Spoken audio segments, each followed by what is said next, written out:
यशाची साथ सोडू नका, कारण यश हे कठीण परिश्रमाच्या मागे लपलेले असते.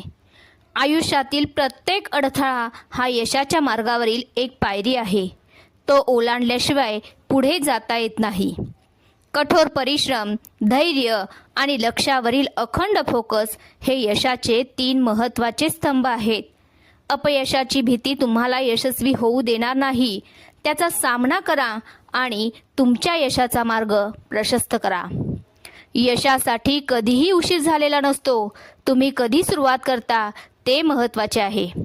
सतत प्रयत्नांशिवाय यश अस्तित्वात येत नाही. प्रत्येक दिवसाला तुमच्या लक्ष्याच्या दिशेने पाऊल टाका. प्रत्येक छोट्या यशाचा आनंद घ्या आणि तुमच्या मोठ्या ध्येयाकडे वाटचाल करा. स्वतःला वेळोवेळी आव्हाने देत राहा. यशाची खरी किल्ली म्हणजे स्वतःला पुढे ढकलण्याची